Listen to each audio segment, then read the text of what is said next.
On this auspicious occasion of the 75th Independence Day of the nation, the History Department would like to put forward some of the great contribution of our freedom fighters as a tribute to the sacrifices, challenges, achievements for us to be free. India is an old country but a young nation. We are impatient, I am impatient, and I too have a dream of an Indian strong, independent, self-reliant. This was quoted by our famous Rajiv Gandhi. Now we have Nilanjana Bhaumik and Sneha Sarkar from second semester will present their collage on regional sacrifices and contribution.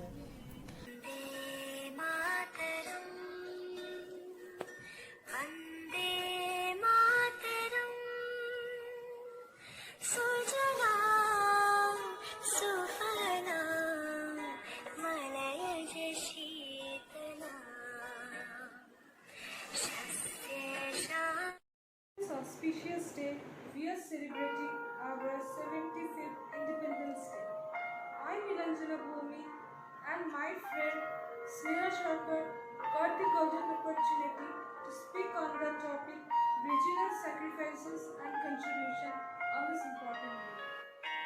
The Northeast freedom fighters' participation in India's freedom struggle is a tale of valor and courage which started in the 19th century itself with a mass peasant uprising against the British and resistance by the hill people. First one comes Rani Gaidinliu. She was a Naga spiritual leader and later revolted against British rule in India. At the age of 30, she joined the Horaka religious movement and was successful in driving out the British from Manipur and the surrounding Naga areas.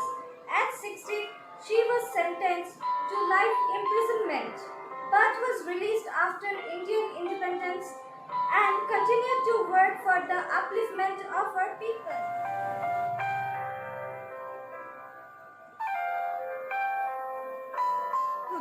Pauna Brajabashi was a Manipuri military officer. He was born in 1833 and later entering the military of the Manipur kingdom, reaching the rank of major by 1891. The same year he was fought in the Anglo-Manipur War against the British Empire. Singh Samni. He was one of the chief of the Khasi people. He fought for Meghalaya and in the war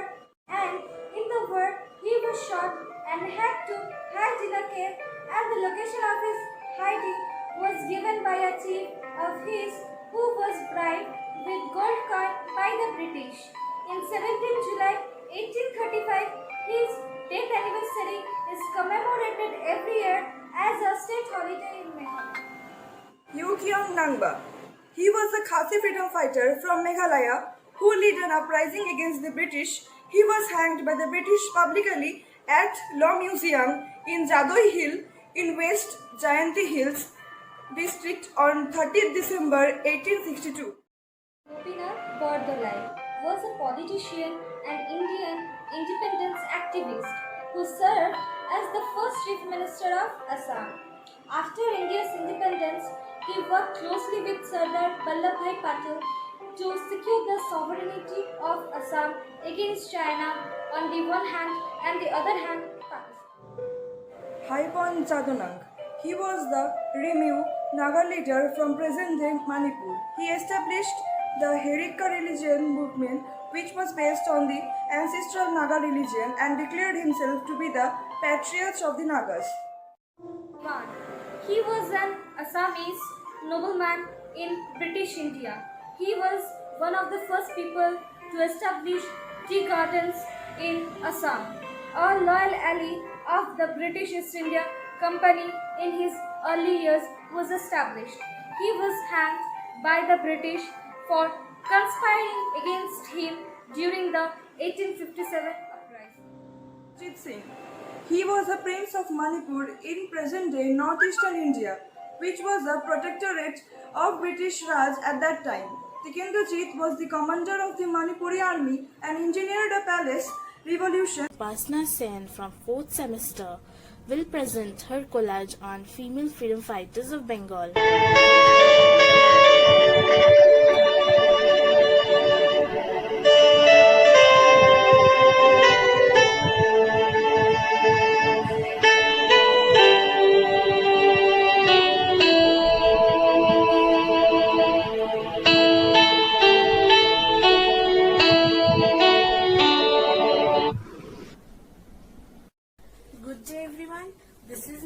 Sneha Sen from the Department of History, 4th semester in Basics.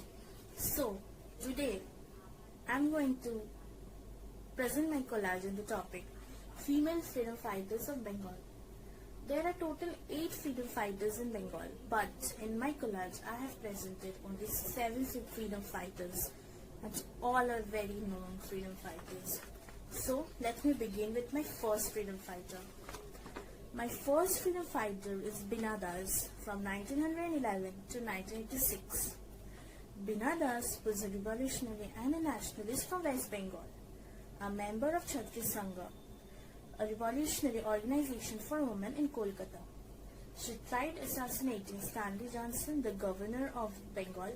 She joined the Congress Party in 1939 and also participated in the Quit India movement. Later, she became a prominent member of the Bengal Provincial Legislative Assembly and West Bengal Legislative Assembly. Next, we come to Kamla Das Gupta.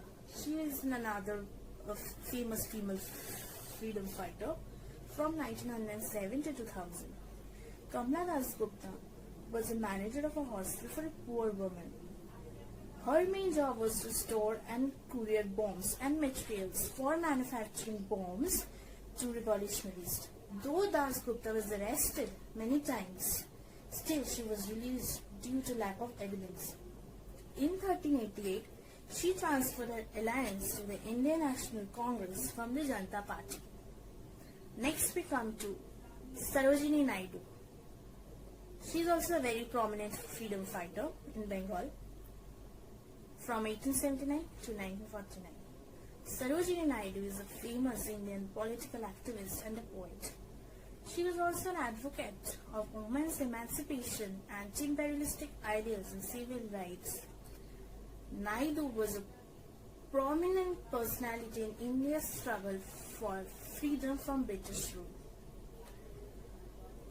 Next we have is Matangini Hazra.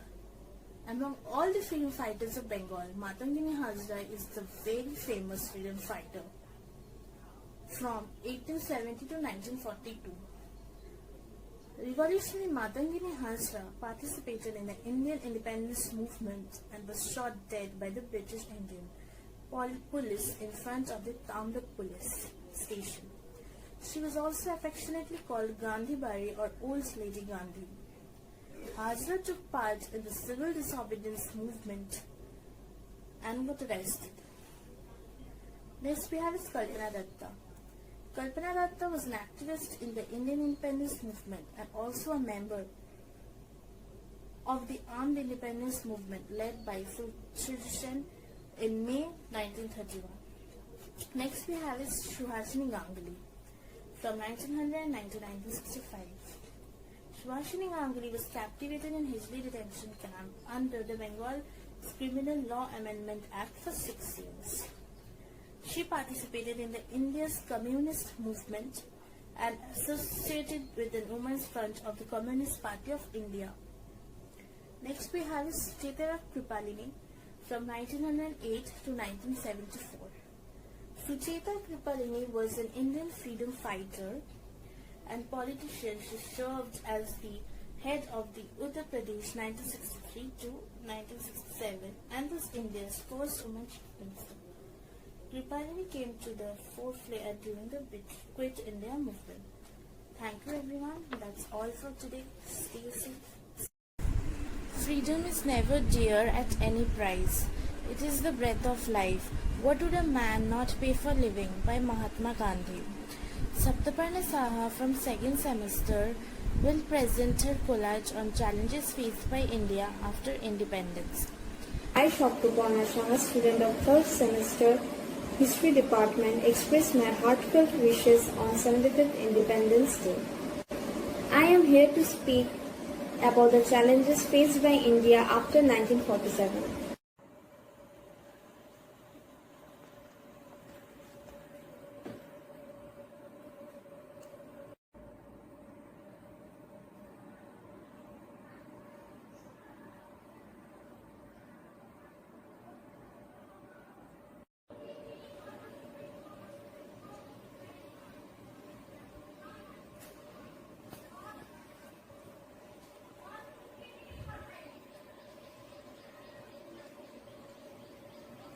The partition of India was made so hastily that it created a great problem, namely the communal problem. Lakhs of refugees were forced to leave their ancestral houses and move to the two new states of India and Pakistan. According to the report of Government of India between September 1947 and 1948, a little more than 1 million of people crossed over from the new state of Pakistan to East Punjab in India on foot. The region of Bengal and Punjab witnessed the biggest migration ever happened in world history.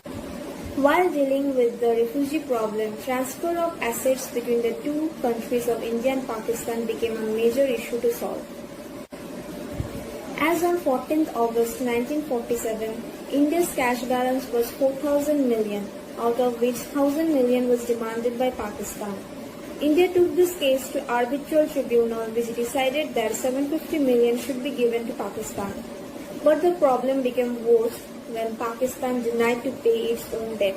In fact, Pakistan is yet to clear a pre-partition debt of rupees 300 crores, which is being carried forward year after year in its budget account as a liability. Next comes the problem of recovery of abandoned properties. Non-Muslim refugees in Pakistan left about 5,000 million property in Pakistan, whereas Muslim refugees in India left about 1,000 million property in 1956.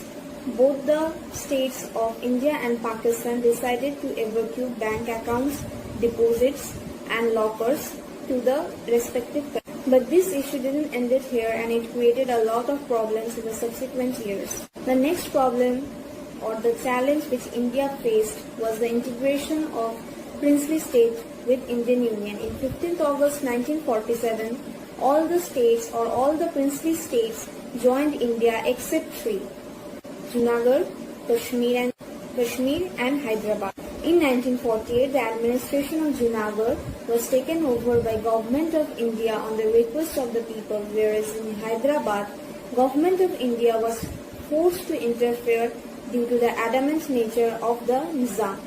Within 5 days, Hyderabad was under full control of Indian Army, and in 1948 it became a part of Indian Union. But the major problem occurred with Kashmir. The population of Kashmir was 70% Muslims, whereas it was ruled by a Hindu ruler.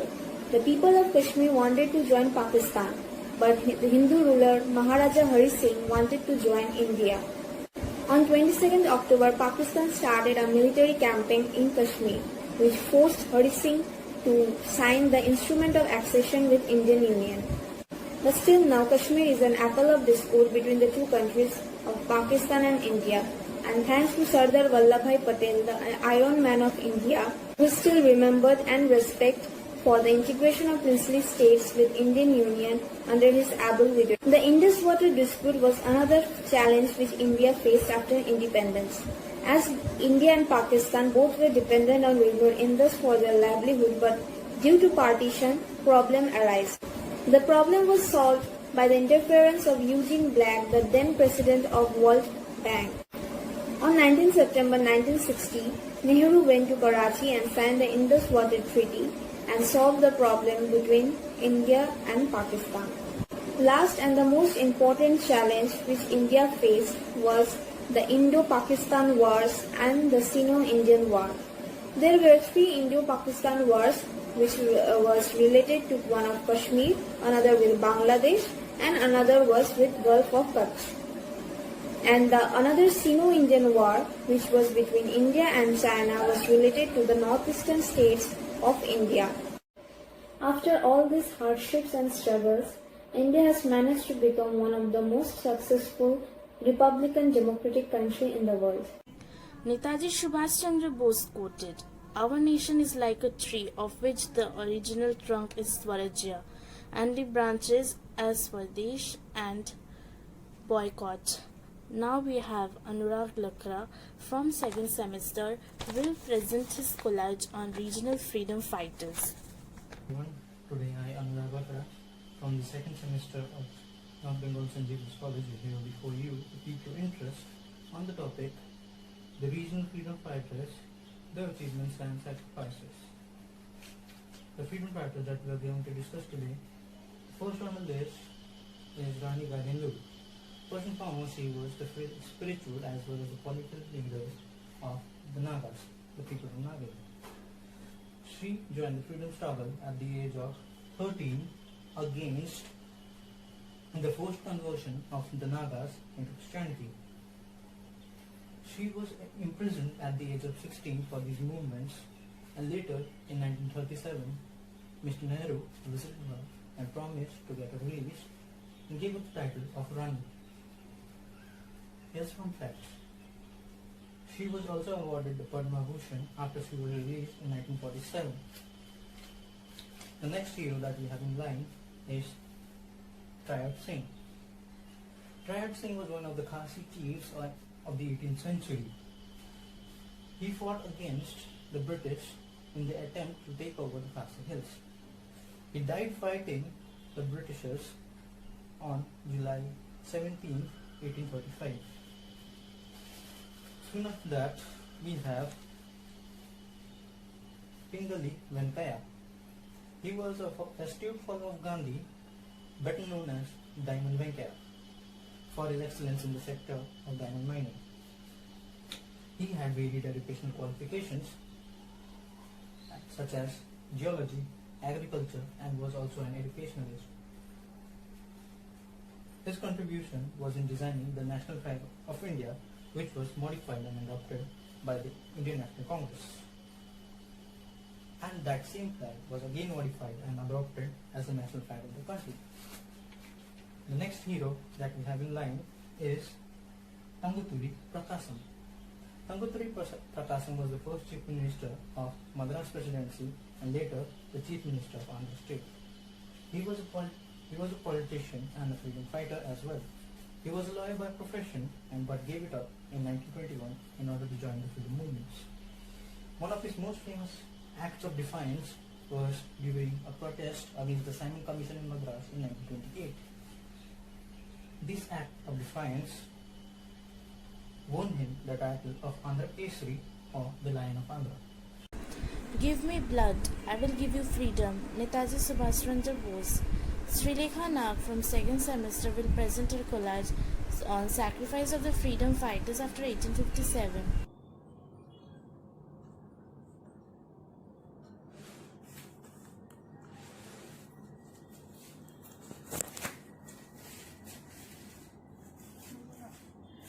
India celebrates its 74th Independence Day on 15th August. Like every year, the celebration will take place amid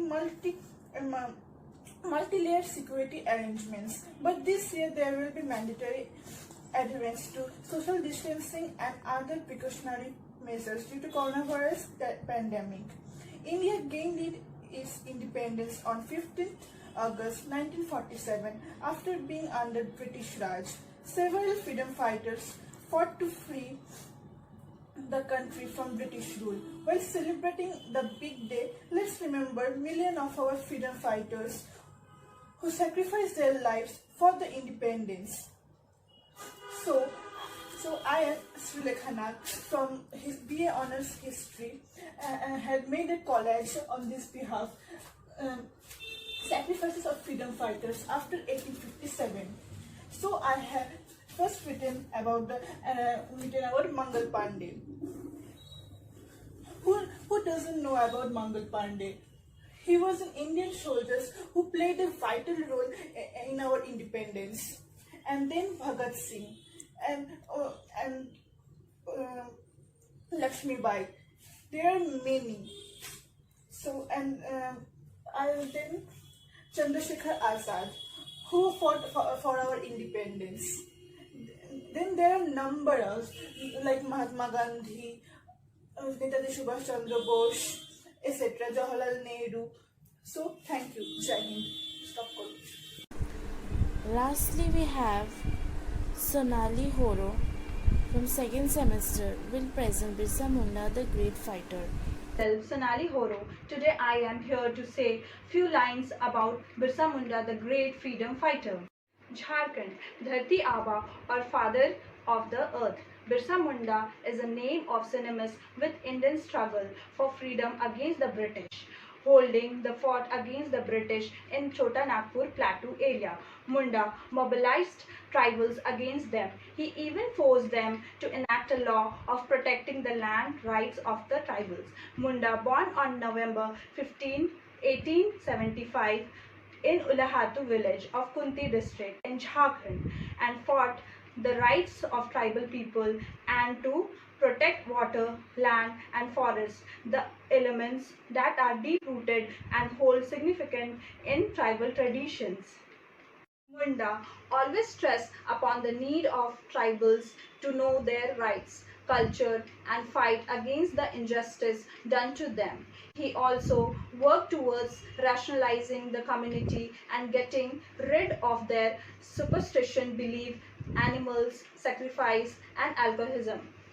Munda died of cholera on June 9, 1900, while he was in the jail. He is the only tribal leader whose portrait hangs in the Central Hall of Indian Parliament as a mark of honor. Even many organizations have been named after him, such as Birsa Munda Airport Ranchi, Birsa Institute of Technology Sindri, Birsa Vanvasi Chhatravas, and many more. He was one of the greatest leader, of course. He will always be. These were some of the great achievements and contributions of the freedom fighters, and for which we are utterly grateful. This is Upasana Sen from 4th semester, was your host for the day. Thank you and have a nice day. Stay safe. Jai Hind.